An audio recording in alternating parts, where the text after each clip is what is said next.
Hay una cantidad impresionante de cosas que no hemos resuelto. ¿Qué servicio de streaming me conviene más?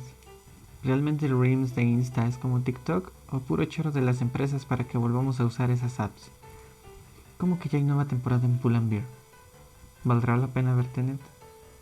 Bueno, quizá esas son cosas muy absurdas porque tenemos enfrente un problema mayor del cual depende nuestra existencia. Pero al parecer ya no nos importa demasiado convivir con él, aun y cuando nuestra vida está en riesgo. Pero ¿por qué no nos importa? Ya nos cansamos de oír una y otra vez la misma cosa, pero seguimos sin hacer caso. Parece que ya no confiamos en los hombres de traje que nos dicen lo que deberíamos hacer, que está justificado que no lo hagamos. Pero en esta ocasión, el hombre de traje realmente quiere salvar nuestra vida. Llevamos más de medio año en confinamiento y parece que la vida está retomando su camino, aun cuando no debería hacerlo. Pero, ¿por qué hay tanta gente que cree que el inminente peligro nos acecha y otra que cree que ni siquiera existe? En este país al menos, y por lo visto supongo que en otros también, dejamos de creerle a la gente que sabe del tema y preferimos hacerle caso a nuestra vecina o al influencer de moda o a los rumores que salen en Facebook. Pero ¿por qué ya no le creemos a la ciencia? ¿Desde cuándo nos distanciamos de ella? El problema era evidente hace años, al ver los resultados de las pruebas escolares, donde las materias donde nos va peor son las ciencias. De igual manera, parece que la investigación y el desarrollo de la ciencia y tecnología se ha mermado por distintos factores. ¿Pero por qué? Al mundo le hace falta gente con actitudes científicas. Y no digo que sea solo en cuestión del tercer mundo, ya que durante esta tragedia hemos visto que el primer mundo también tiene sus casos peculiares. Nos hacen falta hombres y mujeres que sean capaces de ver el mundo con curiosidad. Gente que no solo acepte ideas, sino que las cuestione, las observe y ahora sí, las acepte o las rechace, fundamentando su decisión en una investigación, argumentando su respuesta, pues. Y es que el humano por naturaleza debería de ser así. Hemos desarrollado una forma de pensar que se supone debería ayudarnos a eso, a cuestionar, a saber qué es lo que me ayudará a sobrevivir, pero creo que con el paso del tiempo se nos olvidó.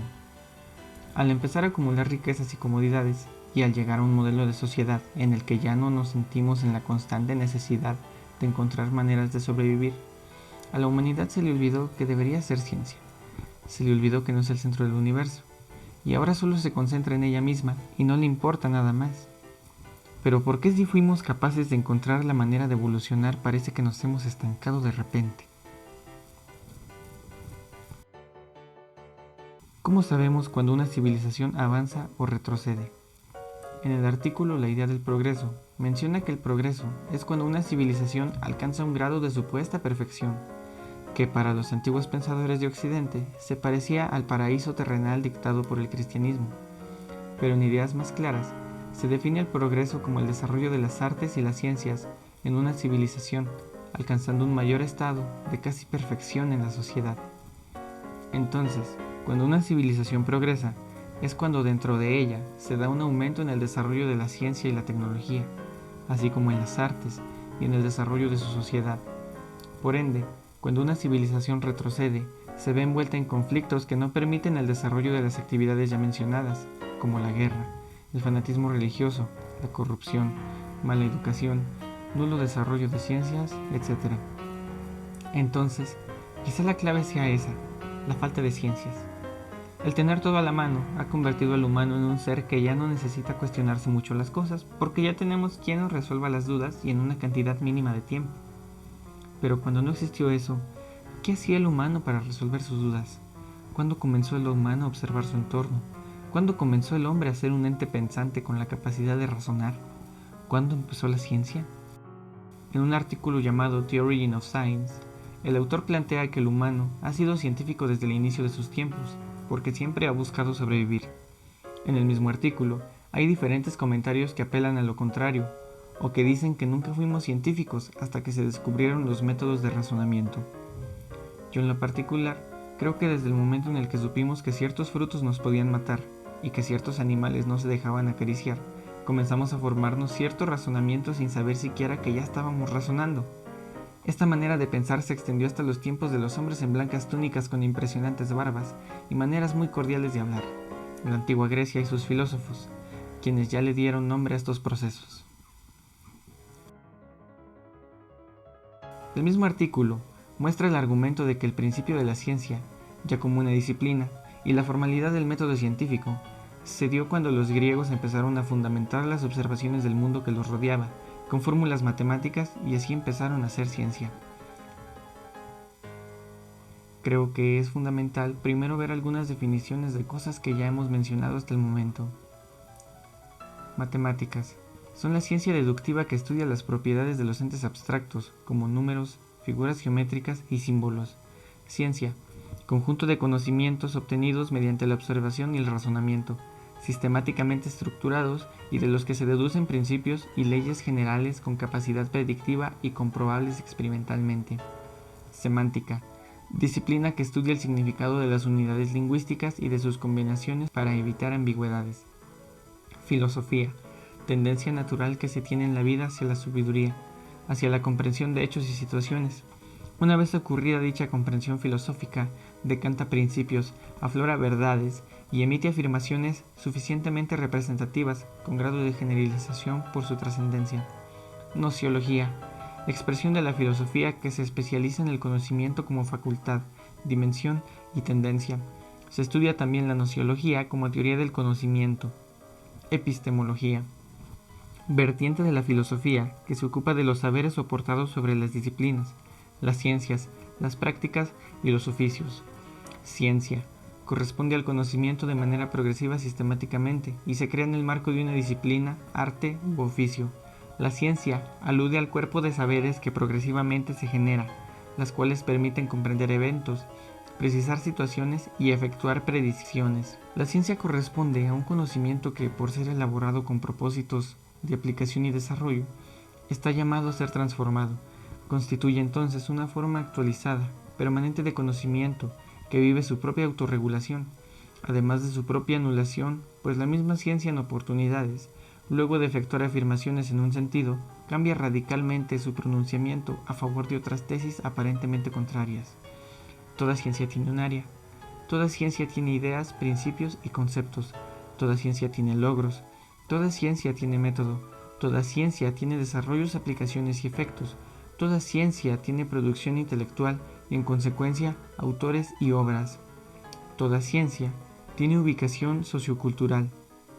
Toda ciencia tiene técnica y provee tecnología. Toda ciencia descubre, explica y predice, y toda ciencia se actualiza. Existen las ciencias naturales, las ciencias culturales, las ciencias de la razón, las ciencias tecnológicas. Volviendo a la antigua Grecia, y después de haber visto todas esas definiciones y clasificaciones, vayámonos de nuevo con la historia. Nos quedamos en que el artículo decía que las primeras maneras formales se iniciaron en la antigua Grecia, gracias al desarrollo de los procesos inductivos y deductivos. En aquellos tiempos, Platón, un célebre filósofo griego, escribió los Diálogos de Platón, 11 tomos de pura dialéctica de la buena. Un par de señores que se pasaban todo el día tratando de ver cómo funcionaba el mundo, debatiendo cuál idea podría ser o no la correcta y por qué, frente a un grupo más grande de más señores iguales a los descritos anteriormente. Este era el método para encontrar la verdad, y Platón nos lo comparte en los 11 tomos. En los Diálogos de Platón encontramos además a los sofistas, personas quienes hacían profesión de enseñar la sabiduría yendo de pueblo en pueblo, quienes serían los primeros en aplicar estos métodos de la deducción y la inducción. Pero, ¿qué es esto de la deducción e inducción? Bueno, el razonamiento inductivo es una forma de razonar partiendo de una serie de observaciones particulares que permiten la producción de leyes y conclusiones generales. El razonamiento deductivo es una forma de razonar y explicar la realidad partiendo de leyes o teorías generales hacia casos particulares. A partir de los métodos deductivo e inductivo se empezaron a enunciar resultados de las observaciones y experimentos hechos por los grandes pensadores de aquellas épocas. Veremos de nuevo definiciones para saber mejor de qué estamos hablando. Existen los axiomas, que son proposiciones tan claras y evidentes que se admiten sin demostración. Existen los teoremas, que son proposiciones demostrables lógicamente, que partiendo de axiomas, postulados o de otras proposiciones ya demostradas. Existen los dogmas, que son proposiciones tenidas por ciertas y como principio innegable. Existen los corollarios, proposición que no necesita prueba particular y se deduce con facilidad de lo mostrado previamente. Existen las conjeturas, juicios que se forman de algo por indicios u observaciones. Existen las leyes, por último, proposiciones que, basadas en repetidos experimentos u observaciones, describe o predice un amplio rango de eventos de un fenómeno natural. Las leyes son desarrolladas a partir de datos y son explicadas mediante modelos matemáticos. En todos los casos están directa o indirectamente basados en evidencias empíricas. Volviendo de nuevo a la antigua Grecia, existe un tomo en específico de los diálogos de Platón, que es considerado uno de los más importantes, el tomo 7, la República. Nos encontramos con su analogía más famosa, la caverna. Imagínate que hay hombres encadenados en una cueva, que sus ataduras son tales que no pueden voltear, y el lugar donde se encuentran es tan profundo que no alcanzan a percibir nada del exterior más que las sombras que el sol del exterior les regala. Ahora, ¿qué pasaría si un día uno de estos habitantes de repente se liberara y decidiera salir? Probablemente se volvería loco al asomarse y descubrir que su oscura realidad no era más que un engaño, y aun cuando al principio tuviera miedo, terminaría completamente fascinado con lo que vería. Él querría saber más y de seguro volvería a sus antiguos camaradas a contarles. Les diría: «Hey, he visto el mundo de afuera y es extraordinario, ¿por qué no vamos?». Pero la gente de la caverna, que nunca ha visto más que lo que hay en la caverna, solo tendrá dos opciones. La primera es hacerle caso y arriesgarse a morir o fallar, porque nunca han visto ese tal afuera y ni siquiera saben si es real. Y la segunda opción es matar a aquel que les dice que salgan, porque quizás es una estrategia para adueñarse de lo que los demás tienen, así que deberían atacarlo o ignorarlo, o si se sienten tan ofendidos de que la persona está combatiendo contra sus dogmas, probablemente lleguen hasta matarlo. Mientras tanto, aquel sujeto que salió de la cueva ahora ha visto más de la realidad que lo que antes percibía, e igual tendrá dos opciones: seguir explorando el exterior y llenarse de conocimientos, o volver al oscuro y triste lugar de donde salió. Bueno, este relato define muy bien las dos partes en las que podemos dividir a la sociedad: los exploradores del exterior y los habitantes de la cueva. Generalmente durante muchas etapas de la historia los humanos hemos estado en uno u otro lado de la cueva, pero eso quizá lo hablemos en una segunda parte. Lo importante por el momento es decir que en los tiempos de la antigua Grecia todo parecía miel sobre hojuelas y todos eran hombres que se dedicaron a salir de la cueva. Una gran parte de los hombres griegos salidos de la cueva fundaron una secta, la secta pitagórica. Un montón de gente que consideraba los números naturales como sus entes divinos y que basaban sus estudios en el quadrivium, un conjunto de 4 disciplinas que cualquier aspirante a sofista debía tener. A la secta pitagórica se le atribuyen muchas cosas como los principios de la astronomía o los principios de la teoría musical. ¿Pero qué era el quadrivium? Estudiaban 4 cosas. 1. La astronomía, porque necesitaban saber de fechas, horarios, temporadas y sobre todo observar el comportamiento de sus dioses, pero sobre todo de su estrella favorita, Venus. La fascinación de los griegos al observar Venus fue tanta que empezaron a describir su trayectoria, y entonces su fascinación aumentó porque encontraron la siguiente figura, que daría pie también a su símbolo: una estrella de 5 picos, que los ayudaría a identificarse de los demás, porque eso sí, la secta era top secret. Geometría.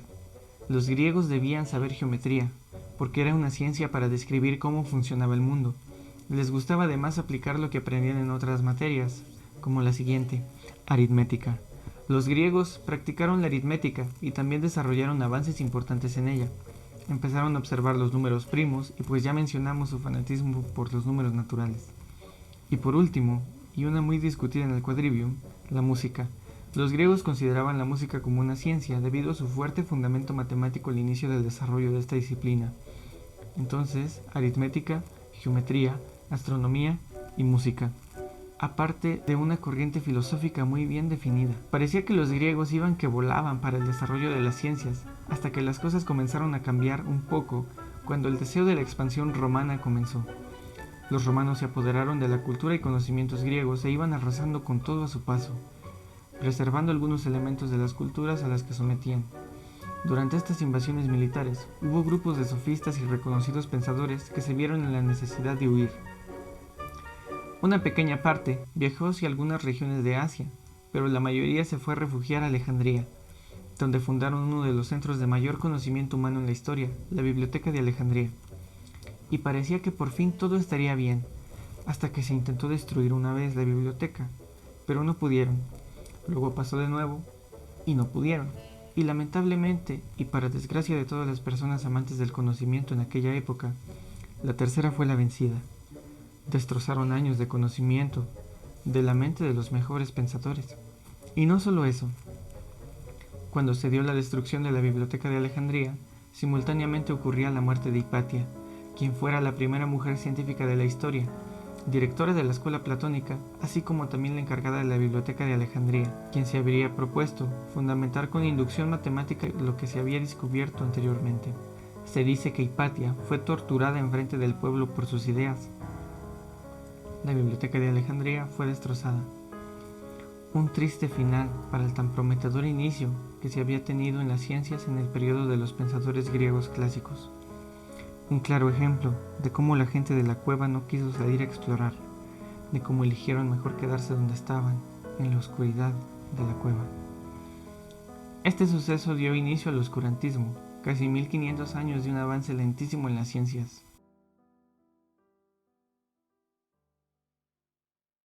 Pero volviendo al tema inicial, ¿será que estamos a punto de vivir un nuevo oscurantismo? ¿O es que simplemente ahora están siendo cada vez más los humanos que prefieren estar en la cueva que salir a explorar el mundo? No es sorpresa que la segunda opción sea la acertada. Con unos gobernantes que nos ponen un ejemplazo y con una creciente idea de que todo depende de la percepción, creo que nos hemos venido abajo un poco.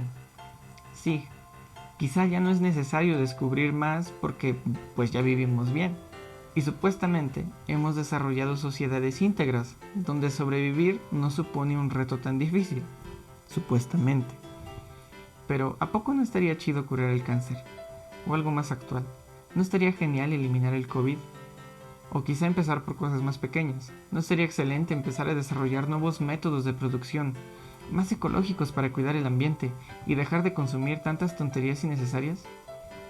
Al mundo le hacen falta pensadores, pero no solo para descubrir cosas, sino para que la gente empiece a ver más allá de sus pantallas, más allá de Netflix, que volvamos a descubrir el mejor regalo que la naturaleza nos pudo dar, el razonamiento.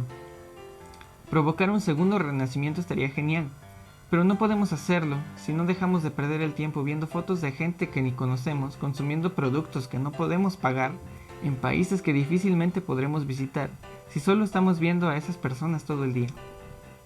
Es mejor actuar. Vamos, el mundo te necesita. Hay miles de personas que quizá hoy estén en la cueva y no por decisión propia. ¿No te gustaría salir a explorar y decirles lo que viste? Eso es lo que estoy tratando de hacer con esto y mi objetivo es lograrlo. ¿Cuál es el tuyo?